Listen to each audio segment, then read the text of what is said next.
It's like you don't need to have all these things, but you better have most of them.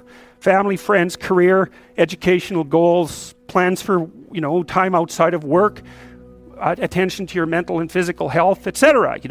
That's what life is about. And if you don't have any of those things, well, then all you've got left is misery and suffering. So that's a bad deal for you. So once you set up that goal structure, let's say, and that's really in many ways that's what you should be doing at university. That's exactly what you should be doing, is trying to figure out who it is that you're trying to be, right? And you aim at that, and then you use everything you learn as a means of building that person that you want to be. And I really mean want to be. I don't mean should be, even those things are going to overlap. And it's important to distinguish between those, because that's partly, and this is back down to the micro routine analysis. So if I was saying, well, you're going to try to make yourself more industrious, okay, number one, specify your damn goals, because how are you going to hit something if you don't know what it is? That isn't going to happen. And often people won't specify their goals too, because they don't like to specify conditions for failure. So if you keep yourself all vague and foggy, which is real easy, because that's just a matter of not doing as well, then you don't know when you fail. And people might say, well, I really don't want to know when I fail because that's painful. So I'll keep myself blind about when I fail. That's fine, except you'll fail all the time then. You just won't know it until you've failed so badly that you're done. And that can easily happen by the time you're 40. So I would recommend that you don't let that happen. So that's willful blindness, right? You could have known, but you chose not to. Okay, so once you get your goal structure set up, you think, okay, if I could have this life, looks like that might be worth living, despite the fact that it's going to be, anxiety provoking and threatening, and there's going to be some suffering and loss involved and all of that. Obviously, the goal is to have a vision for your life such that, all things considered, that justifies your effort. Okay, so then what do? Well, then you turn down to the micro routines. It's like, okay, well, this is what I'm aiming for. How does that instantiate itself day to day, week to week, month to month? And that's where something like a schedule can be unbelievably useful. Google Calendar. It's like, make a damn schedule and stick to it. Okay, so what's the rule with a schedule? It's not a bloody prison. That's the first thing that people do wrong. They say, well, I don't like to follow a schedule. Well, it's like, well, what kind of schedule are you setting up? Well, I have to do this, then I have to do this, then I have to do this, and then I just go play video games, because who wants to do all these things that I have to do? It's like, wrong. Set the damn schedule up so that you have the day you want. That's the trick. It's like, okay, I've got tomorrow. If I was going to set it up so it was the best possible day I could have, practically speaking, what would it look like? Well, then you schedule that. And obviously there's a bit of responsibility that's going to go along with that, because if you have any sense, one of the things that you're going to insist upon is that at the end of the day, you're not in worse shape than you were than at the beginning of the day, right? Because that's a stupid day. If you have a bunch of those in a row, you just dig yourself a hole and then you bury yourself in it. It's like, sorry, that's just not a good strategy. It's a bad strategy. So maybe 20% of your day has to be responsibility and obligation, or maybe it's more than that, depending on how far behind you are. But even that, you can ask yourself, okay, well, I've got these responsibilities. I have to schedule the damn things in. What's the right ratio of responsibility to reward? And you can ask yourself that, just like you'd negotiate with someone who is working for you. It's like, okay, you got to work tomorrow. Okay, so I want you to work tomorrow. And you might say, okay, well, what are you going to do for me that makes it likely that I'll work for you? Well, you could ask yourself that, So maybe you do an hour of responsibility and then you play a video game for 15 minutes. I don't know, whatever turns your crank, man. But, you have to negotiate with yourself and not tyrannize yourself. Like you're negotiating with someone that you care for, that you would like to be productive and have a good life. And that's how you make the schedule. It's like, and then you look at the day and you think, well, if I had that day, that'd be good. Great. And you're useless and horrible, so you'll probably only hit it with about 70% accuracy, but that beats the hell out of 0, right? And if you hit it even with 50% accuracy, another rule is, well, aim for 51% the next week, or 50.5% for God's sake, or because you're going to hit that position where things start to loop back positively and spiral you upward. And so that's one way that you can work on your conscientiousness, is plan a life you'd like to have. And you do that partly by referring to social norms. That's more or less rescuing your father from the belly of the whale. But the other way you do that is by having a little conversation with yourself about, as if you don't really know who you are, because you know what you're like. You won't do what you're told. You won't do what you tell yourself to do. You must have noticed that. It's like you're a bad employee and a worse boss, and both of those work, for you. You don't know what you want to do, and then when you tell yourself what to do, you don't do it anyways. You should fire yourself and find someone else to be. But my point is that you have to understand that you're not your own servant, so to speak. You're someone that you have to negotiate with, and you're someone that you want to present the opportunity of having a good life to. And that's hard for people because they don't like themselves very much. So, they're always like cracking the whip and then procrastinating, and cracking the whip and then procrastinating. And it's like, God, it's so boring and such a pathetic way of spending your time. And you know what that's like because you probably waste like 6 hours a day. And I think we did an economic calculation about that a while back, right? Your time's probably worth $50 an hour, something like that. I mean, you're not getting paid that now, but you're young. And so this is investment time. And what you do now is going to multiply its effects in the future. So let's say it's $50 an hour, which is perfectly reasonable. So if you waste 6 hours a day, and you are, then you're wasting about $2,000 a week, or about $100,000 a year. So go ahead, but that's what it's costing you every hour. And you need to know what your damn time is worth. So let's say it's not $50, it's 30, whatever. Maybe it's 100, it's somewhere in that range.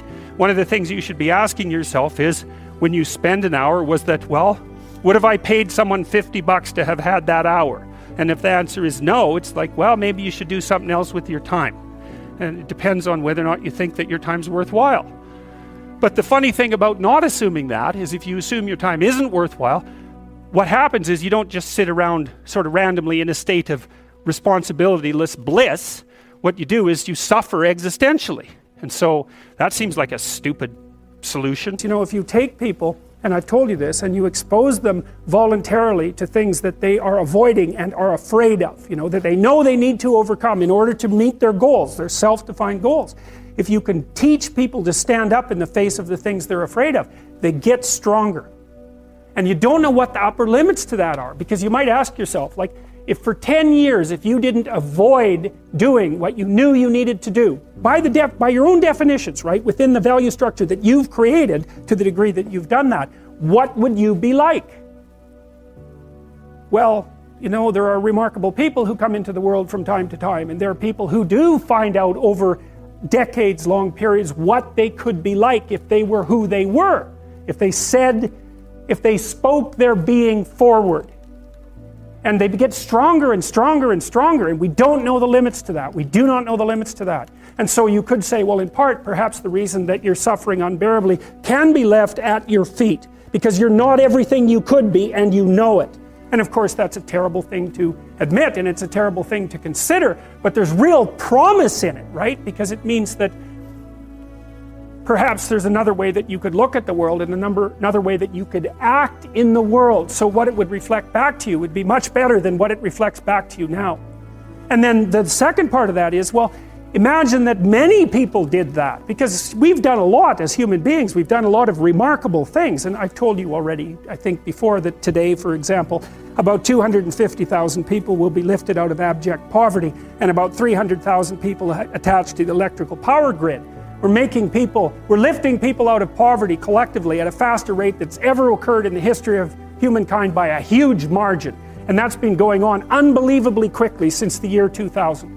The UN had planned to have poverty between 2000 and 2015, and it was accomplished by 2013. So there's inequality developing in many places, and you hear lots of political agitation about that. But overall, the tide is lifting everyone up, and that's a great thing, and we have no idea how fast we could multiply that if people got their act together and really aimed at it. Because, my experience is with people that we're probably running at about 51% of our capacity. You can think about this yourselves. I often ask undergraduates how many hours a day you waste, or how many hours a week you waste, and the classic answer is something like 4 to 6 hours a day. Inefficient studying, watching things on YouTube that not only do you not want to watch, that you don't even care about, that make you feel horrible about watching after you're done. That's probably 4 hours right there.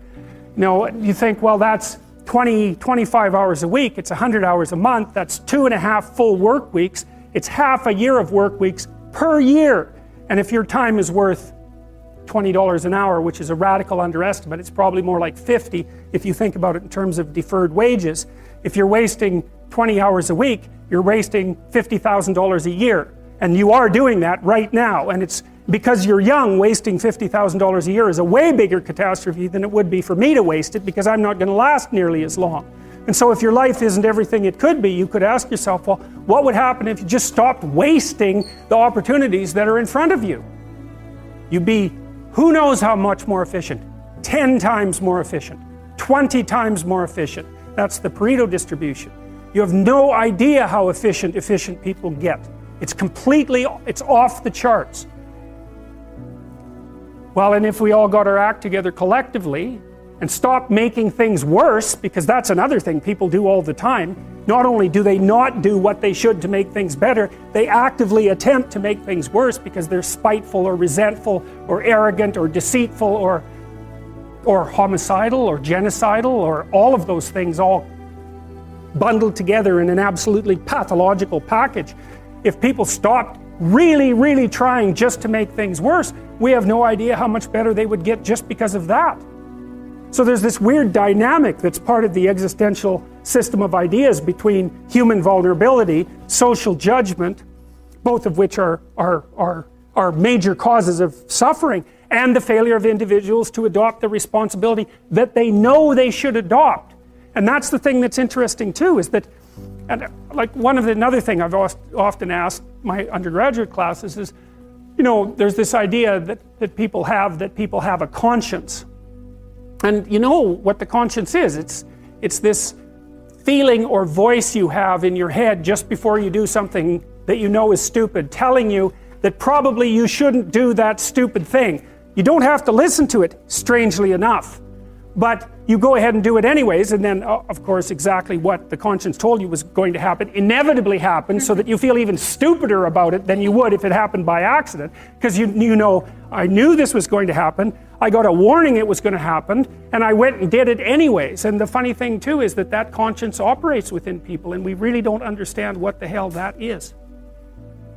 So you might say, well, what would happen if you abided by your conscience for 5 years or for 10 years? What sort of position might you be in? What sort of family might you have? What sort of relationship might you be able to forge? And you can be bloody sure that a relationship that's forged on the basis of who you actually are is going to be a lot stronger and more welcome than one that's forged on the basis of who you aren't. Now, of course, that means that the person you're with has to deal with the full force of you in all your ability and your catastrophe, and that's a very, very difficult thing to negotiate. But if you do negotiate it, well, at least you have something, you have somewhere solid to stand, and you have somewhere to live, you have a real life. And it's a great basis upon which to bring children into the world, for example, because you can have an actual relationship with them instead of torturing them half to death, which is what happens in a tremendously large minority of cases. Well, it's more than that too, because, and this is what I'll close with, and this is why I wanted to introduce Solzhenitsyn's writings to you. You see, because it isn't merely that your fate depends on whether or not you get your act together and to what degree you decide that you're going to live out your own genuine being. It isn't only your fate, it's the fate of everyone that you're networked with. And so, you think, well, there's 7 billion people in the world. We're going to peak at about 9 billion, by the way, and then it'll decline rapidly. But 7 billion people in the world, and who are you? You're just one little dust mote among that 7 billion. And so it really doesn't matter what you do or don't do, but that's simply not the case. It's the wrong model, because you're at the center of a network. You're a node in a network. Of course, that's even more true now that we have social media. You'll know 1,000 people, at least, over the course of your life. And they'll know 1,000 people each, and that puts you one person away from 1 million, and 2 persons away from 1 billion. And so that's how you're connected. And the things you do, they're like dropping a stone in a pond. The ripples move outward, and they affect things in ways that you can't fully comprehend. And it means that the things that you do and that you don't do are far more important than you think. And so if you act that way, of course, the terror of realizing that is that it actually starts to matter what you do. And you might say, well, that's better than living a meaningless existence. It's better for it to matter. But I mean, if you really asked yourself, would you be so sure if you had the choice? I can live with no responsibility whatsoever. The price I pay is that nothing matters. Or I can reverse it and everything matters. But I have to take the responsibility that's associated with that. It's not so obvious to me that people would take the meaningful path. You know, when you say, well, nihilists suffer dreadfully because there's no meaning in their life and they still suffer. Yeah, but the advantage is they have no responsibility. So that's the payoff, and I actually think that's the motivation. Say, well, I can't help being nihilistic. All my belief systems have collapsed. It's like, yeah, maybe. Maybe you've just allowed them to collapse because it's a hell of a lot easier than acting them out. And the price you pay is some meaningless suffering, but you can always whine about that and people will feel sorry for you, and you have the option of taking the pathway of the martyr, so that's a pretty good deal, all things considered.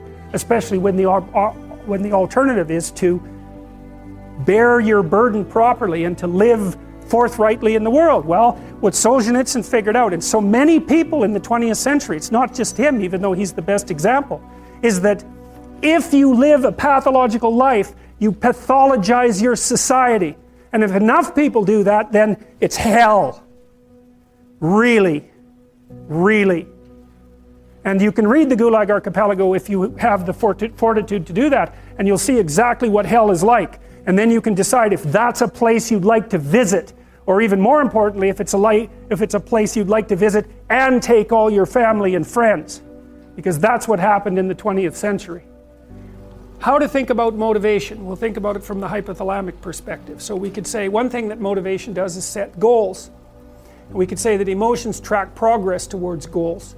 And I'm going to use that schema even though it's not exactly right. So you say, well, motivation determines where you're going to aim. So if you're hungry, you're going to aim at something to eat. And then that will organize your perceptions so that you zero out everything that isn't relevant to that task, which is almost everything. You concentrate on those few things that are going to facilitate your movement forward. When you encounter those things, that produces positive emotion as you move through the world towards your goal, and you see that things are laying themselves out that facilitate your movement forward. Those things cause positive emotion. And if you encounter anything that gets in the way, then that produces negative emotion, and it can be like threat, because you're not supposed to encounter something that gets in the way. It can be anger, so that you move it away. It can be frustration, disappointment, grief. Those would, if you had a response that serious to an obstacle, it would probably punish the little motivated frame right out of existence. You know, so you walk downstairs and, I don't know, the contracting company has set a wrecking ball through your kitchen. It's like, that's going to be disappointing. You're not going to keep eating the peanut butter sandwich in the rubble. That little frame is going to get punished out of existence, and some new goal is going to pop up in its stead. And you know, one of the things we're going to try to sort out is how do you decide when you've encountered an obstacle that's so big that you should just quit and go do something else? Because that's not obvious. You know, and you can get into counterproductive persistence pretty easily. So we don't know how people solve that problem. It's a really complicated one. So anyways, we're going to work on that scenario. Your hypothalamus pops up micro goals that are directly relevant to biological survival. That produces a frame of reference. So it's not a goal, it's not a drive, and it's not a collection of behaviors. It's a little personality. And the personality has a viewpoint, it has thoughts that go along with it. It has perceptions, it has action tendencies, all of that. You can see this in addiction, most particularly. So one of the things that you find often with people who are alcoholic is they lie all the time. And that's because when they've built a little alcohol-dependent personality inside of themselves, or a big one, maybe it's 90% of their personality, and one of the things that consists of is all the rationalizations that they've used over the years to justify their addiction to themselves and to other people. And so the addiction has a personality. You know, and so when the person is off, or maybe they're addicted to meth or something like that, where we know the addiction is more, it's more short-term powerful than I would say than an alcohol addiction. They'll say anything. And the words are just tools used to get towards the goal. And if they happen to be deceptive, whatever, it doesn't matter. They're just practical tools to get towards the goal. And then when you get towards the goal and you take a nice shot of meth or something like that, you reinforce all those rationales that you used to get the drug, and then the next time you're even a better deceiver and liar. So, okay, so we're going to say motivations, one way of thinking about it is they set goals, but it's not the right way of thinking about it. They produce a whole framework of interpretation. And so we're going to think about that framework of interpretation. And then emotions emerge inside of that. So that's it. So the world is framed, motivation set goals. You could say the world has to be framed. So motivation sets that frame. Goals, emotions, perceptions, and actions. And then actions track progress. So positive emotion says you're moving forward properly towards your goal. And if you encounter something you don't expect, you stop. That's anxiety. It's like, oh, we're not where we thought we were. And so we don't know what to do. So we should stop because we don't know where we are or what we're doing. Stop, frozen. And then the more powerful negative emotions like pain, they might make you get out of there. So emotions, forward, stop, reverse. That's your emotions within that motivated frame. So, and that's another example of how your mind is embedded in your body. Your emotions are like they're offshoots of action tendencies. That's the right way to think about it. Because action is everything, fundamentally. So what are some basic motivations? Most of these are regulated by the hypothalamus, by the way, and that tells you just how important a control system it is. The other thing that's useful to know about the hypothalamus is that it has projections going up from it that are like tree trunks, and inhibitory projections coming down that are like grapevines. So you can kind of control your hypothalamus as long as it's not on too much, but if it's on in any serious way, it's like it wins. So partly what you do to stop yourself from falling under the dominion of your hypothalamus is to never ever be anywhere where its action is necessary, right? You don't want to go into a biker bar because you might find yourself in a situation where panicked defensive aggression is immediately necessary. You probably don't want that. You don't want the panic, you don't want the terror, you don't want the frenzied fight, you don't want any of that. You don't want to have to run away in absolute panic. So you just don't go there. And a huge part of how we regulate our emotions is just by never going anywhere where we have to experience them. And so that has very little to do with internal inhibitory control and everything to do with staying where you belong. The Myth of Mental Illness by Thomas Szasz, S-Z-A-S-Z. It's a classic. You should read it. If you're interested in psychology, read it. Like, it's a classic. And he basically said, most people have problems in living, they don't have psychological problems. And so I've experienced, despite my love for the psychoanalysts, very frequently what I'm doing as a therapist is helping people have a life that would work. You know, and you can parameterize that. It's like, what do you need? How about some friends? That people kind of like that. How about an intimate relationship with someone that you can trust, that maybe has a future? That'd be good. How about a career that puts you in a dominance hierarchy somewhere, so at least you've got some possibility of rising, some possibility of stabilizing yourself, and a schedule and a routine, because no one can live without a routine. You just forget that. If you guys don't have a routine, I would recommend, like, you get one going, because you cannot be mentally healthy without a routine. You need to pick a time to get up. Whatever time you want, but pick one and stick to it, because otherwise you dysregulate your circadian rhythms and they regulate your mood. And eat something in the morning. I've had lots of clients who've had anxiety disorders. I had one client who was literally starving. Very smart girl. There was very little that she liked. She kind of tried to subsist on like half a cup of rice a day. She came to me and said, I have no energy. I come home, all I want to do is watch the same movie over and over. What, like, is that weird? And I thought, well, it depends on how hard you work. You know, it's a little weird, but whatever.